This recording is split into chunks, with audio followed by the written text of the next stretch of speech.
Hello les amis, j'espère que vous allez bien, j'espère que vous avez passé de superbes fêtes de fin d'année, j'espère que vous avez profité de vos amis, de vos proches, que vous avez pris le temps pour vous ressourcer, pour vous reposer. Moi ce que je vous souhaite aussi c'est tout le meilleur pour cette année 2026, j'espère qu'elle sera meilleure que 2025, j'espère aussi que vous allez vous réaliser, que vous allez atteindre vos objectifs dans le trading, en tout cas c'est ce que je vous souhaite, c'est ce que je me souhaite. Et justement aujourd'hui l'objectif de cette vidéo c'est de faire le topo, le feedback de cette année 2025. C'est important de revenir sur ce qui a été fait, sur les réussites, sur les échecs, sur les conclusions qu'on peut tirer et justement sur ce qu'on va mettre en place en 2026 pour devenir le trader le plus irréprochable possible, toucher la perfection au niveau de sa stratégie et espérer pouvoir justement enfin toucher cette profitabilité sur les marchés, de valider son challenge pro firme et aussi de pouvoir enfin gagner des sous sur les marchés avec ses premiers payouts. Donc aujourd'hui dans cette vidéo, on va aborder trois points clés. Déjà 2025, on va revenir un peu sur cette année qui a été très compliquée pour moi, sur beaucoup d'aspects, notamment sur le trading. J'ai eu cette impression d'avoir pas forcément perdu mon temps, mais c'était une année où j'ai vraiment build les choses, j'ai vraiment construit ma stratégie, ma discipline, l'homme que je suis aujourd'hui. Et justement, voilà, cette année de consolidation n'a pas été une année d'expansion. Aujourd'hui, j'espère que 2026 sera une année d'expansion. En tout cas, on a tout fait pour y arriver, on a tout fait justement pour que 2025 soit cette année où on pose les bases solides de son expansion. Aujourd'hui, les gars, je vous le dis, on est dans cette phase d'expansion et on va tout défoncer sur les marchés, on va tout défoncer ensemble. Alors, 2025, ça va être le premier aspect de cette vidéo. Je vais aussi vous parler de ma vision pour 2026 sur les marchés, ce que j'ai mis en place, ce que je vois, comment je vais le faire, comment je vais attaquer les marchés pour 2026. Et ensuite, on va aborder ma vision pour cette chaîne YouTube. En tout cas, mes objectifs et ce que je veux aujourd'hui espérer construire avec vous ensemble cette année 2026. Alors les gars, si vous voulez me suivre cette année, dans cette année exceptionnelle où on va tout défoncer sur les marchés, franchement les gars, abonnez-vous, mettez un like, mettez un commentaire, activez la cloche de notification et on est parti pour une nouvelle vidéo dans Journal d'un trader.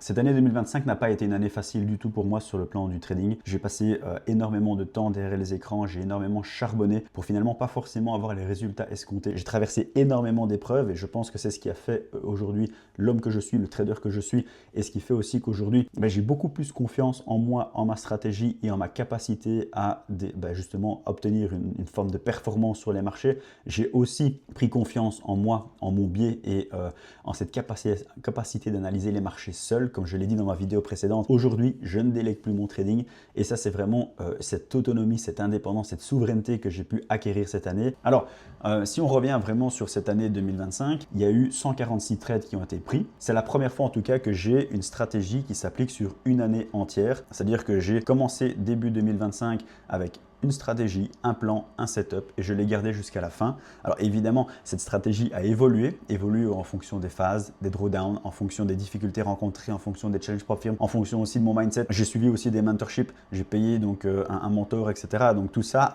est venu améliorer, accentuer, renforcer cette stratégie. Et donc voilà, j'ai eu une année finalement où l'homme que j'étais, la stratégie que j'avais début 2025 ne correspond plus tellement à l'homme et à la stratégie que j'ai aujourd'hui fin 2025. Et ça, c'est vraiment un parcours que j'ai envie de communiquer avec vous parce que cette année a été transcendante en tout cas pour moi. Elle m'a modifié profondément sur mon mindset, sur ma psychologie, sur mes émotions, sur ma compréhension de moi-même, sur mon plan de trading également. Et donc tout ça mis bout à bout, je pense qu'on peut enfin espérer toucher cette rentabilité et surtout cette profitabilité sur les marchés en 2026. Cette année, j'ai pris 146 trades. C'est quasiment un trade tous les 2 jours. C'est énorme, c'est beaucoup. C'est vraiment quelque chose qui m'a marqué en tout cas cette année. J'ai beaucoup trop tradé.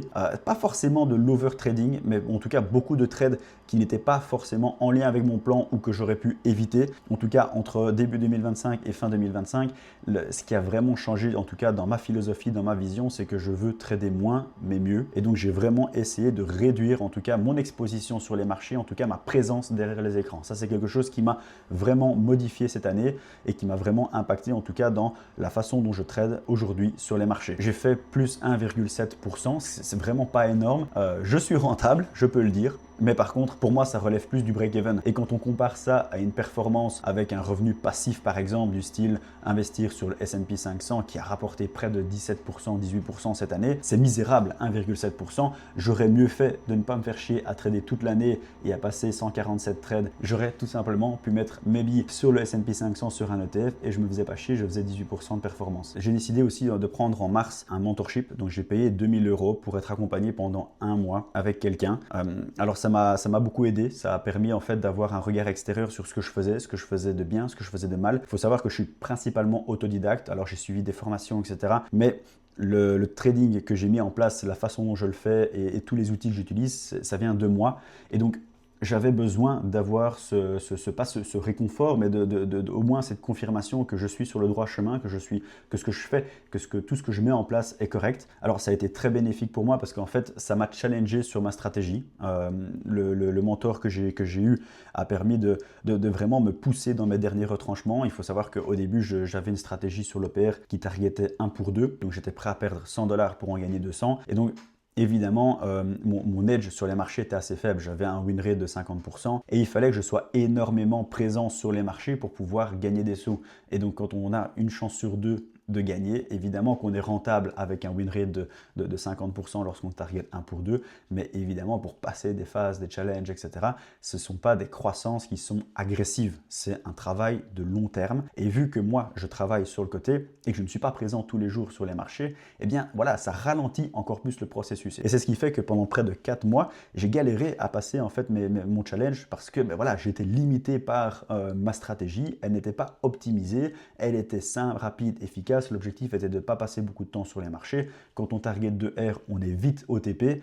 Mais par contre, on a un manque à gagner, un coût d'opportunité énorme lorsque le marché peut derrière faire des plus 3, plus 4, plus 5% sur la journée. Ce mentor a vraiment eu un impact extrêmement conséquent sur moi parce qu'il m'a obligé à backtester ma stratégie et d'aller dans les moindres recoins. J'ai dû la saigner, j'ai dû travailler dur, en fait, j'ai fait quasiment une dizaine de backtests sur 100 trades à chaque fois pour essayer de comprendre ce qu'il fallait que j'adapte et que j'améliore dans ma stratégie. Il m'a forcé à creuser ma stratégie, à la saigner, à la comprendre et à la masteriser d'une telle façon qu'en fait, elle est optimisée pour moi, pour mon trading et pour qui je suis. Et ça a été vraiment bénéfique pour moi parce que aujourd'hui, la stratégie que j'ai en cette fin d'année 2025, elle n'est pas celle avec laquelle j'ai commencé 2025. Mais justement, il y a eu tout ce travail et toutes ces prises de décision qui ont été faites pour paramétrer ma stratégie de la meilleure des façons et surtout en fait arriver à un plan qui est extrêmement abouti, qui me correspond et qui est le plus optimal possible. Ce qui fait qu'aujourd'hui,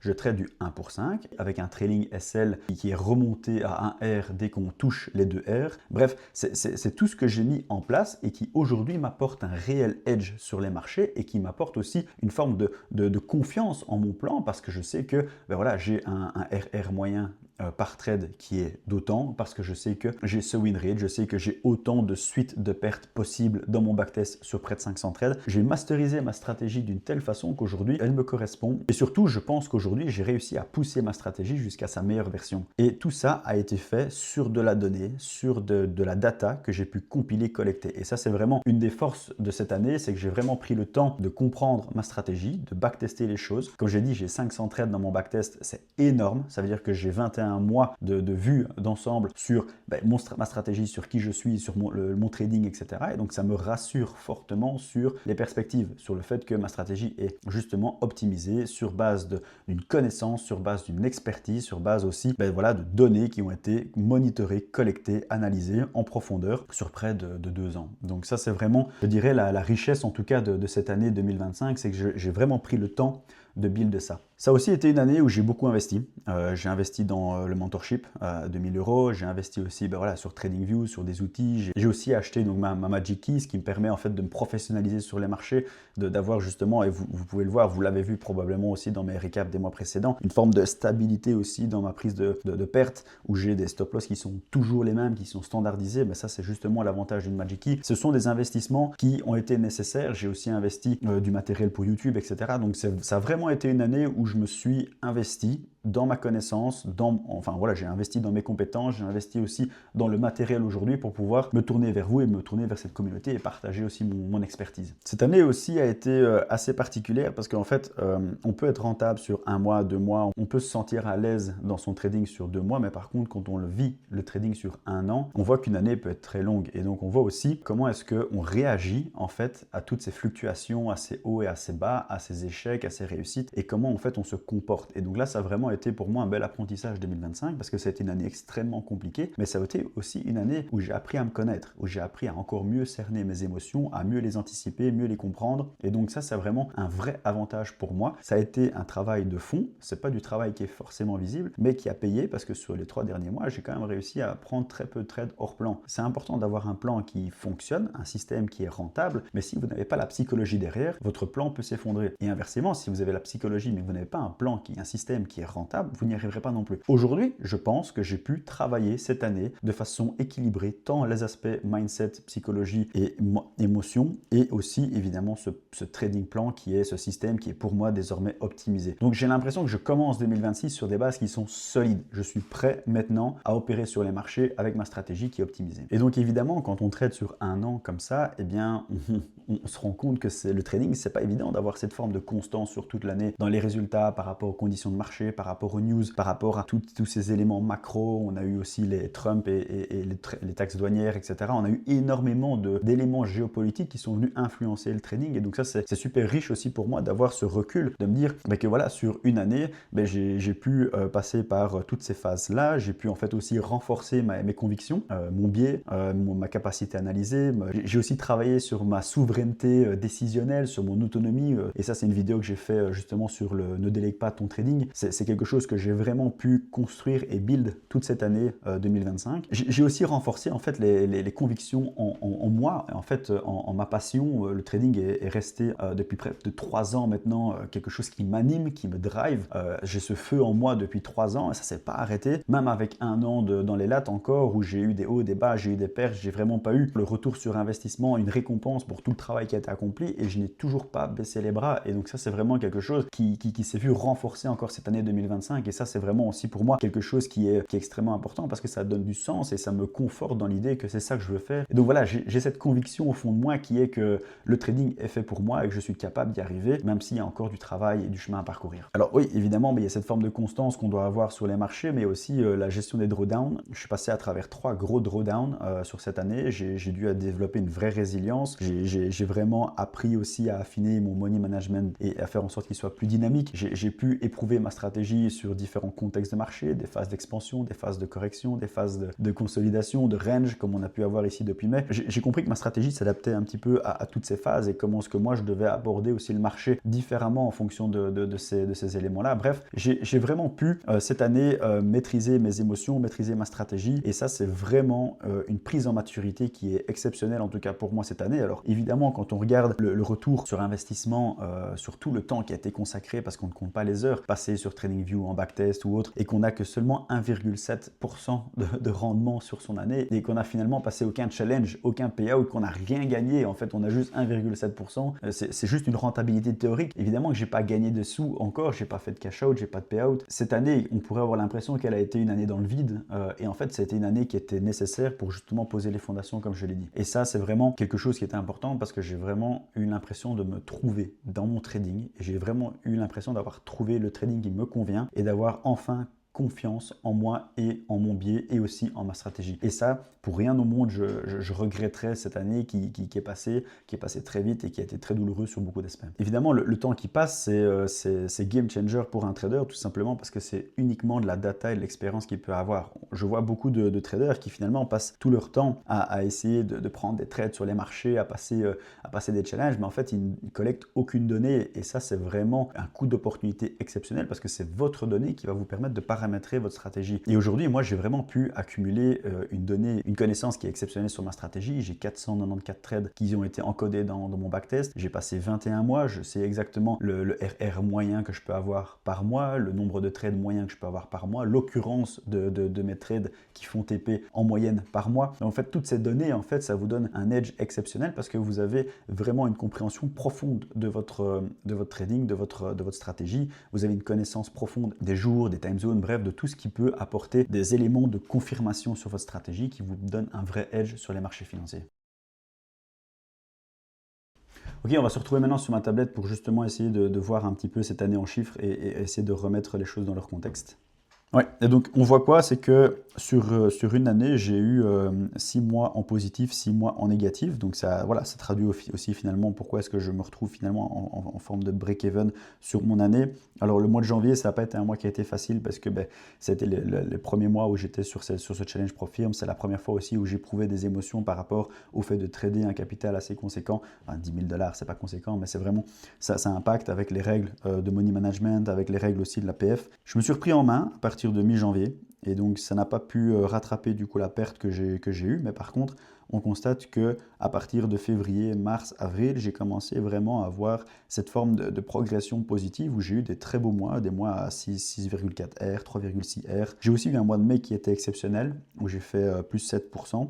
C'est là que j'ai validé en fait la phase 1 de mon challenge ProFirm. Et ça correspond aussi en fait à la phase où j'ai pris en fait à partir de mars, je dirais, un mentor. Et donc tous ces paramétrages, en fait, toutes ces réflexions que j'ai pu avoir sur ma stratégie ont vraiment été menées à ce moment-là. Et ça se voit sur les chiffres. J'ai vraiment eu une forme de remontada du siècle, là on peut dire, qui m'a permis de valider ma phase 1. Et puis j'ai eu le mois de juin.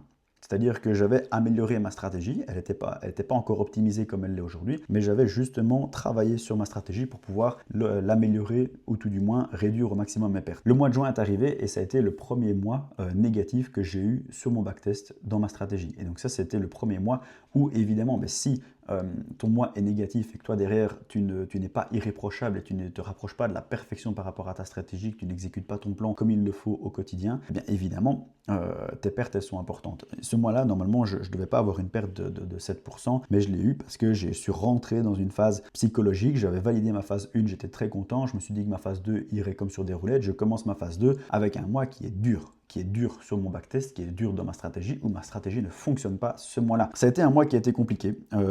J'ai eu mon deuxième drawdown, donc j'ai eu mon premier drawdown en janvier, j'ai eu mon deuxième drawdown ici à partir de juin. Ça a été un drawdown qui a été très violent parce que finalement la performance que j'avais faite en mai, elle ne permettait pas de compenser finalement la perte de juin, tout simplement parce que je rentrais dans ma phase 2 de mon challenge. Je rentrais aussi avec une psychologie qui était différente. Je me suis dit, j'ai fait 10%, je reviens d'un fameux drawdown, j'ai fait une remontada du siècle comme j'ai dit. Les 5%, ça va se faire tranquille. Et finalement, ça ne s'est pas fait tranquille. J'ai justement perdu 7,4% sur ma PF. Et donc là, ça met un coup moral important parce qu'on se dit, on doit à nouveau retravailler sur son drawdown, on doit à nouveau remonter la pente. Et c'est là que j'ai commencé à me dire, mais finalement, peut-être qu'il faut que je mette en place des règles de money management. Pourquoi est-ce que je me fais avoir 2 fois de suite? Pourquoi est-ce que le premier drawdown a été si violent? Pourquoi est-ce que le deuxième drawdown l'est tout autant? Ça ne devrait jamais arriver. Je devrais justement avoir des règles où après 2 pertes, je divise par 2 mon risque sur les marchés. Donc je ne devrais jamais en fait arriver à avoir des drawdowns pareils. C'est inimaginable si c'était mon compte perso ou si c'était justement une propre firme que j'avais en financier. Et donc finalement, j'ai mis énormément de temps à essayer de remonter la pente. J'ai essayé de le faire. J'ai eu un mois de juillet qui était plus ou moins, enfin voilà, où j'ai limité la casse. J'ai eu un mois d'août qui était pas trop mauvais du tout avec plus 4%. Et puis en fait, le mois de septembre a été très compliqué. Là, je crois que j'ai eu une forme de chute émotionnelle où en fait ça n'allait plus. Comme si en fait j'avais pas profité de juillet-août pour me reposer et essayer de prendre du recul par rapport au marché. Et j'avais une forme de... Ça faisait près de 8 mois où je tradais non-stop. Et il faut savoir que je prends pas de congé, même quand je pars en vacances, je trade. Et donc quand on est non-stop sur les marchés comme ça, en fait, on a le nez dans le guidon et je sentais bien que j'étais épuisé émotionnellement, épuisé mentalement, psychologiquement. C'est là que j'ai cramé donc ma PF. Et donc, à partir de ce moment-là, psychologiquement, j'ai commencé à me dire aussi, ok, j'avais réussi à la tenir pendant près de 10 mois. Là, je la perds comme ça.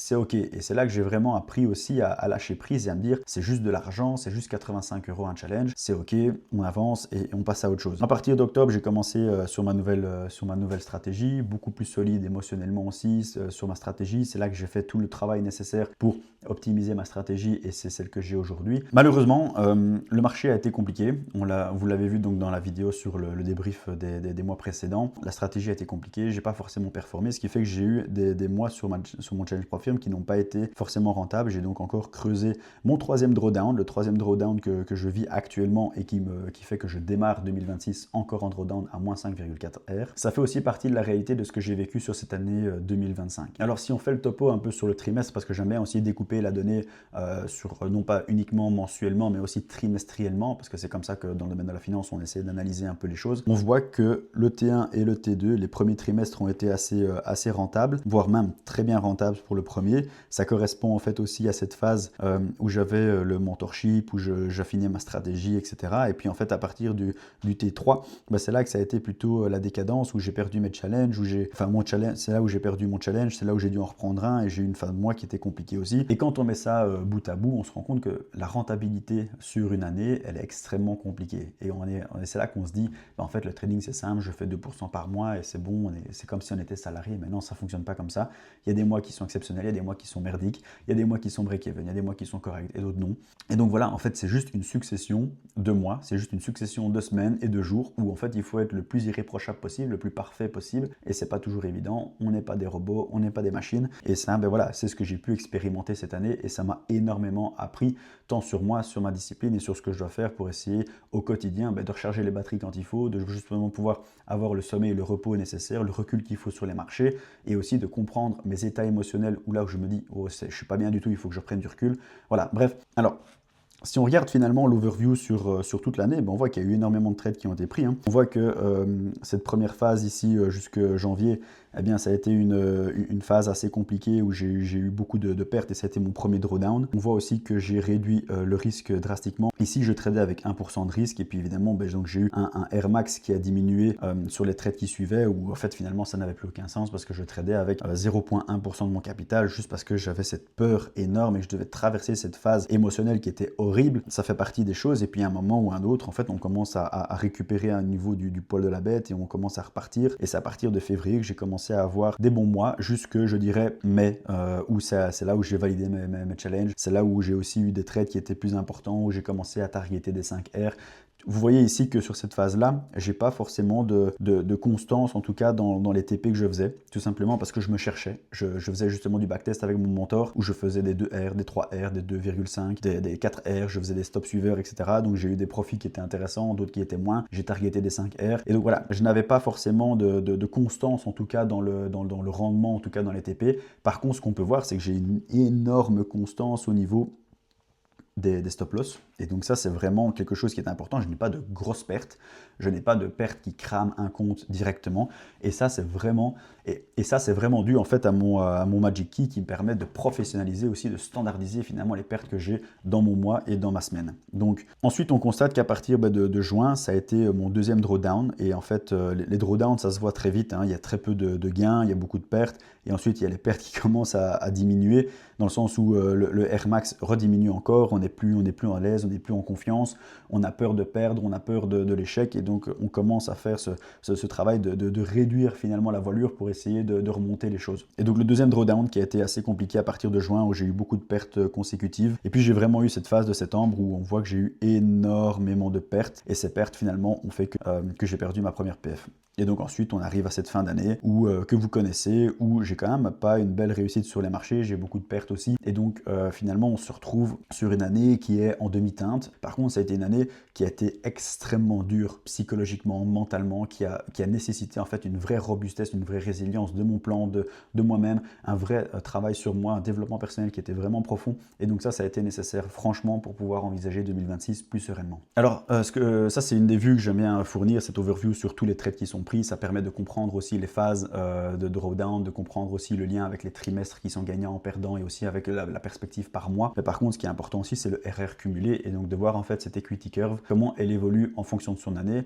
Et la mienne, elle est assez catastrophique dans le sens où on voit que j'ai une première phase de drawdown ici qui correspond à ce premier drawdown et puis j'ai une remontada du siècle où j'arrive finalement à valider ma PF ici et donc c'est vraiment une belle réussite. On voit que j'ai pu réduire en fait mes phases de drawdown où mes drawdowns n'étaient pas catastrophiques, où j'arrivais quand même à croître en tout cas mon capital, à remonter ma PF tout doucement et puis j'ai validé la phase 1 et puis en fait on a eu cette phase catastrophique où j'ai perdu quasiment 7 R le mois de juin. On a eu le mois d'août qui a donné une forme de sursaut de regain d'énergie et de regain de performance et après on a perdu sa PF et donc ensuite on a la fin de mois qui n'est pas celle qu'on espérait où on a fini quasiment en négatif à moins 5,4% sur ma PF à la fin d'année. Donc voilà, ça vous donne en fait aussi une overview de ce que je collecte comme données au quotidien. Quelque chose que je monitore aussi maintenant, c'est le respect de mon plan. Vous l'avez vu donc dans les débriefs d'octobre, novembre, décembre. Le respect du plan, c'est quelque chose qui est pour moi un des facteurs les plus importants.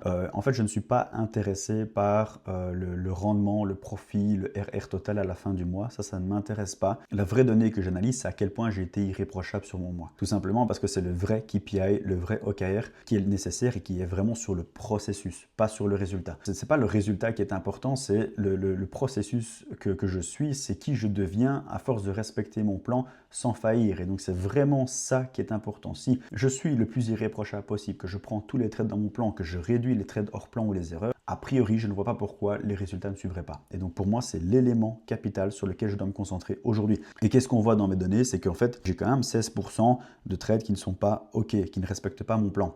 Sans compter évidemment tous les trades que je ne prends pas, tous les trades que je coupe en cours de route, tous les trades éventuellement où je ne suis pas déclenché ou que je suis mal déclenché, parce qu'il se peut aussi que parfois, en fait, il y a un slippage ou quoi, et donc je ne suis pas déclenché à l'endroit où je devrais être. Là, on est juste dans les trades que je prends en contre-tendance, hors time zone ou qui ne respectent pas mon plan. Et donc ça, c'est énorme, 16% d'erreur, c'est quand même énorme. On est dans un métier qui correspond à de l'athlétisme de haut niveau, on est des athlètes de haut niveau, et donc il faut performer. Et performer, on ne peut pas se permettre d'avoir 84% de confiance, de résultats, de performance. Il faut que je tente vers beaucoup plus de résultats, beaucoup plus d'efficacité. Alors comme je l'ai dit, 2025 a vraiment été une année où j'ai build les choses, où j'ai vraiment consolidé ma stratégie. Il faut savoir que j'ai eu plusieurs versions de ma stratégie qui a été déployée sur toute l'année, et aujourd'hui j'ai ma version finalisée qui pour moi est un bijou et qui est le diamant brut que j'ai pu travailler et polir d'une telle façon qu'aujourd'hui, c'est celle qui m'apportera la rentabilité, en tout cas je l'espère, en 2026.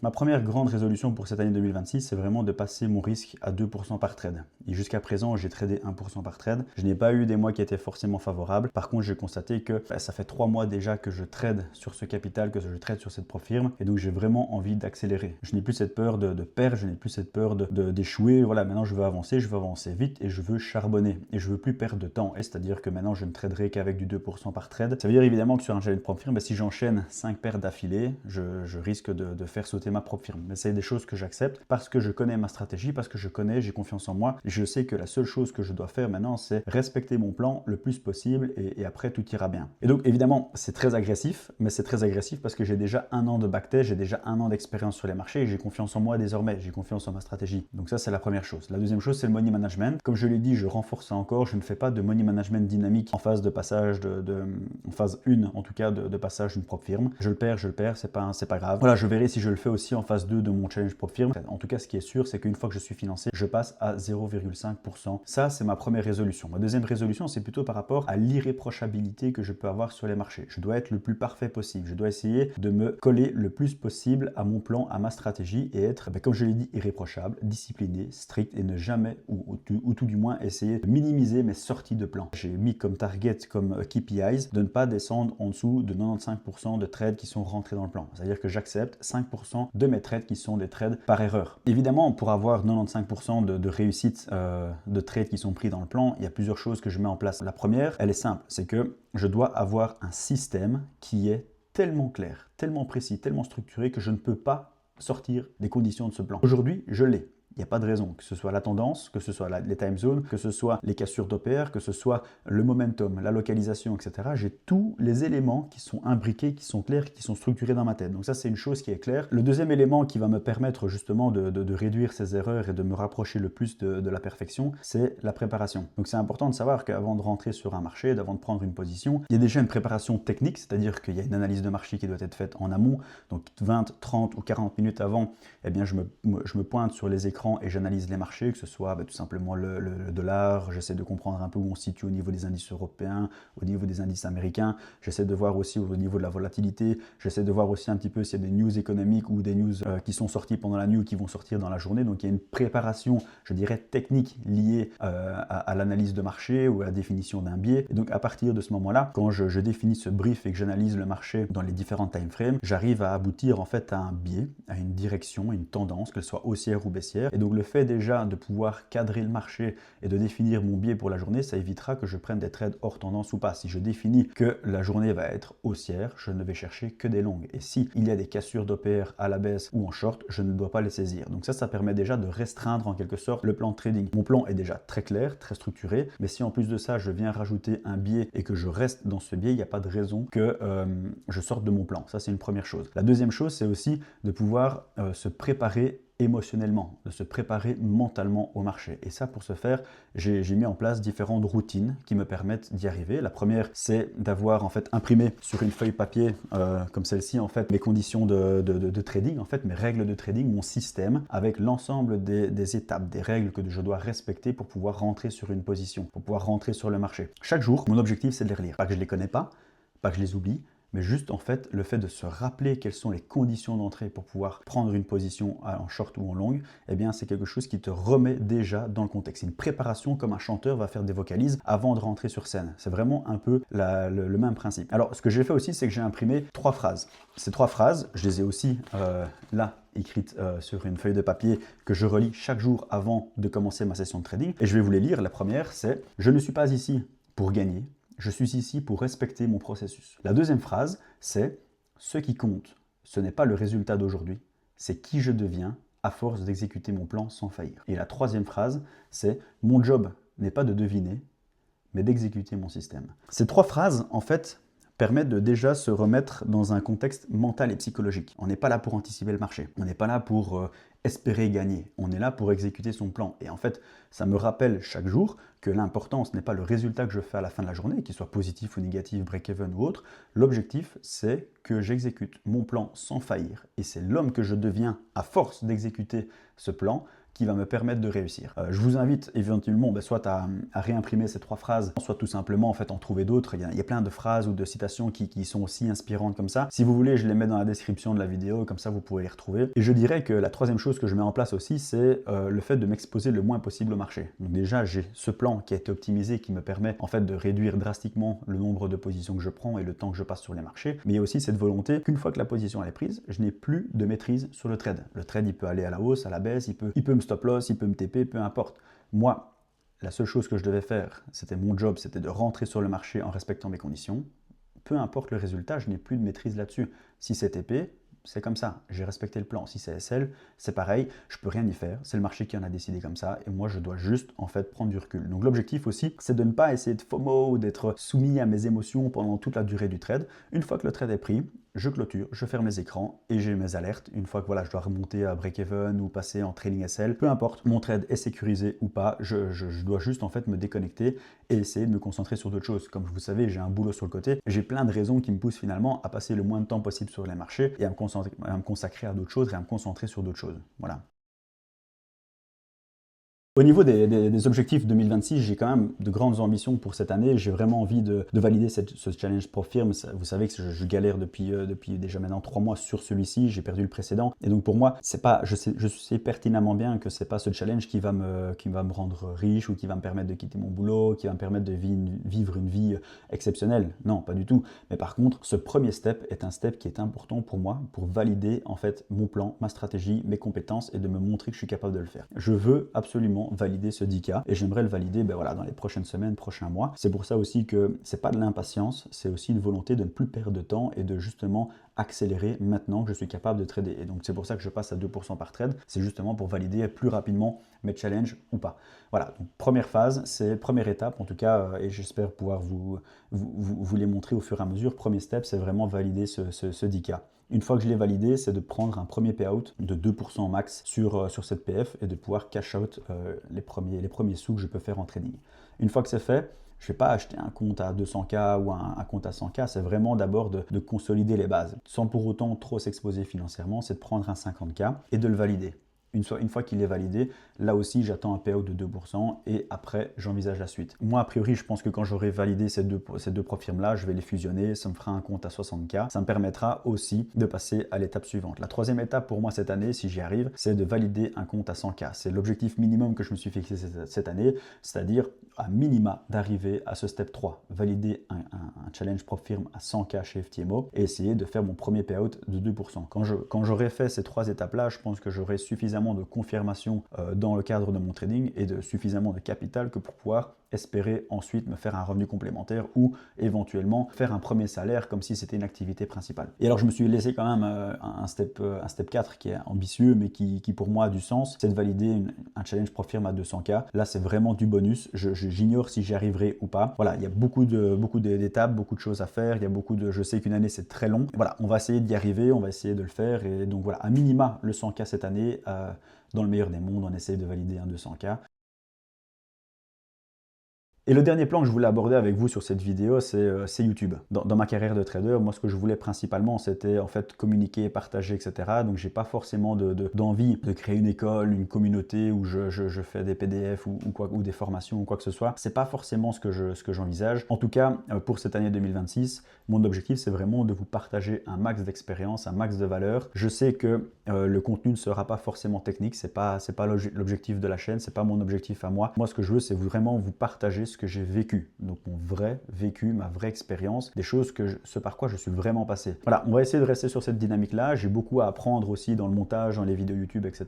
Voilà, ce qui vous plaît à vous également, ce qui me plaît à moi. Donc on va essayer plusieurs formats. On va essayer peut-être des formats vlog, des formats un peu plus caméra embarquée. On va essayer peut-être de varier un peu les plaisirs. Là, c'est vrai que je fais beaucoup de montage, beaucoup de cuts, etc. parce que j'ai envie que la vidéo soit dynamique. Peut-être qu'après, on partira sur des formats, je dirais, un peu moins montés, un peu moins travaillés en fonction de, voilà, aussi si j'ai appris à mieux m'exprimer devant la caméra, être plus à l'aise, etc. Donc voilà, c'est tout un parcours aussi qu'on va vivre ensemble. Il n'y a pas que le trading désormais, il y a aussi cette dynamique-là en plus que j'initie et qu'on va créer ensemble. Donc voilà, ce que j'envisage, c'est a priori 3 à 4 vidéos par mois. On verra en fonction, voilà, comme vous savez, avec le boulot sur le côté, c'est pas toujours évident, mais soit on essaye et on va essayer de reparcourir tant le trading, ce que je vis sur le moment présent, donc avec les feedbacks et les briefings que je peux faire sur le mois en cours, les récapitulatifs du mois en cours, mais aussi avec tout le reste. Voilà, comme je l'ai dit, j'ai un journal de trading où j'ai écrit depuis 2023 toutes mes émotions, toutes mes pensées, tous mes échecs, toutes mes réussites.